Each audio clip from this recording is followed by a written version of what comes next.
that I know personally. The only thing I've said about Steph is I think that Kyrie is a better scorer if we look at technically. No, you said Kyrie is better than Steph. That's lying. No, you said he was better than him. Make up your goddamn mind. Don't start flip-flopping. Don't start that shit down. Listen, I think he's more skilled at certain things, yes.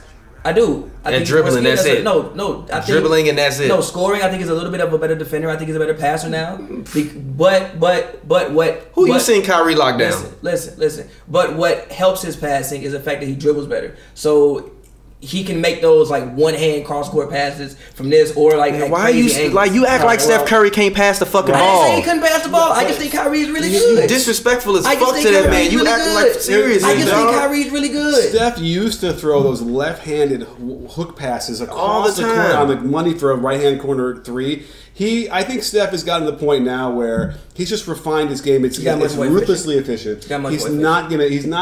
We've seen, we know he can do that. Like CJ McCollum can do all of that, but he doesn't. Probably because he lacks, like, he's not insane. Like, you know, sometimes he's a little crazy to, like, you know, I'm going to really do all that great stuff. But I know he can do it. I know a lot of the guards can do it. And part of it is probably even confidence. Like, you know what I mean? Like, you're out there, there's 20,000 people watching, and you miss it, and it's embarrassing, right? So you got to have that sense. So maybe that's sort of what happens. Because you know, like, you know, D'Angelo Russell could do that, I would imagine. Yeah, I don't think they can do it like Kyrie. Listen, Kyrie's on a different level. Like Kyrie, to me personally, now granted, I haven't seen everything. I'm only 27 years old, so I haven't seen everything. But when it comes to scoring the basketball, Kyrie is the best scorer for a small guard I've ever seen in my life. I will say he's better finisher at the rim than Steph. His ability to finish, and by the way, you look at the numbers. Sometimes his numbers aren't as high as my eye test tells me, for whatever reason. But the skill involved in the way he can lay it up off the glass at every angle over any size big man is just it blows my mind. And I remember I'm like I need to interview him at one point. I got to get to the bottom of like how he developed that so well. Somebody's like, oh, he just did the mic-in drill. That was his big thing, his answer. No, mic-in drill, right? He did. He started shooting like that because when he said when he was a kid, the backboard on one of his rims, like half of the backboard was gone.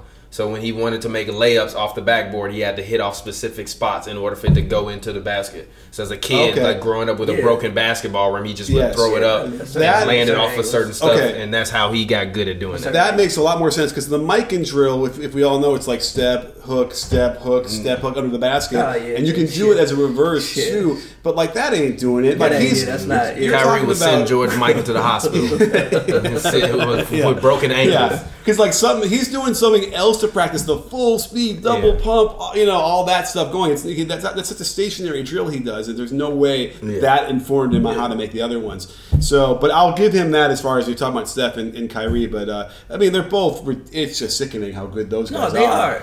You know, look. I don't know. I still don't think. I'm still not sold on Kyrie as a number one though. Like I'm just not. I'm really not. Like, I understand that because he's got to call LeBron again. And he's not a. He's number one. Not a great leader. And I disagree with that. He's still 26 years old. What the fuck does that mean? LeBron was a great leader from day one. I don't want to hear that shit. I mean, but LeBron's a different type of. Get the fuck out of here! Stop that. How you gonna ask other people to be accountable, but you can't be accountable for your fucking self? Get out of here. No, but Kyrie was averaging 16 points for the first month of the season. Because they were trying to figure it out. It wasn't like he couldn't average more. Well, then don't turn around and get mad at Tatum for being a young guy trying to figure it out. 27 in January, and they've been winning. They've been 8. Like first of all, the Celtics have been winning. They're third in the East now. Okay. I think maybe fourth. I think they're like 33.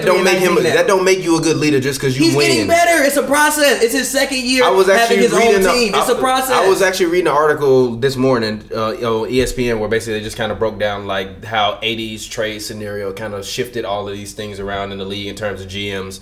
And the main person they talked about in the article was Kyrie Irving and how he don't get along really with Brad Stevens because Brad Stevens don't always put the ball in his hands at the end of games and wants to run actual plays.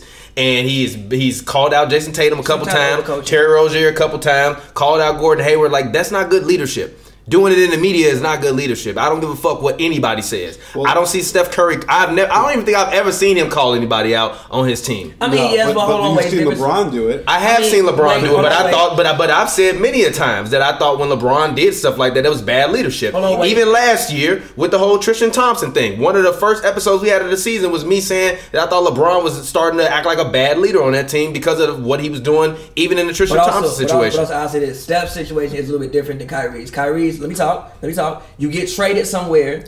to a team that's had success without you. You were a rival. We can't ignore that. Like Boston and Cleveland were rivals beforehand. You get traded there. They've had success without you. They are one game away from the finals without you. You do have a whole bunch of young guys. It's different from Steph from building around Steph. They didn't build around Kyrie. These guys were already there, and Kyrie got traded there. And what they have to do with him being a good leader? A lot. You get a new job at a new place. Just because you go there don't mean you start fucking up shit just because you ain't been there before. That's how you get your ass fired. But wait. Kyrie don't have a Kyrie. Is he really fucking up shit though? I mean, how? What you mean? Everybody talking about trading half the goddamn team. That's not his fault. What the fuck you mean? He's the best player on the team. Bro, stop. Is he not supposed to be the one galvanizing the team and bringing them together? I think he is. They've been winning lately. Yeah, because he's playing fucking basketball, and then even in that article, it basically was like, once Kyrie Irving basically was like, I'm just gonna take the ball and shoot it and do what I want to do. They've been winning a little bit more. I think that's what he had to do. I feel you. Right, you guys are probably both right. I think there's he's growing and he's trying to figure it out. He's trying to figure it out. He hasn't figured it out yet, and we'll see what happens. But they better get that right quick. Really, they're going to get destroyed by Philadelphia in the second round, and it's going to be glorious. They are going to get Embiid is going to average like 40. Personally, because Ben. I've been seeing him run so many post ups now for Ben Simmons. It's damn near like you got two centers on the court. And usually when people come to either double team him or they try to shade towards his direction and check him, he's so good at seeing plays before they happen. It's a pass there. Somebody gets an open layup. And they also have been having him inbound the ball now in late game situations. Like even I was watching one of his highlight reel plays, the pass to Jimmy, the lob over the top to Jimmy for Jimmy to grab an easy layup at the end of a game. Like they're not the same team as they were last year. It's an entirely different team than we gon' slide, we gon' chill. She said she loves me, I'm her threat. She riding with me, she siding with me.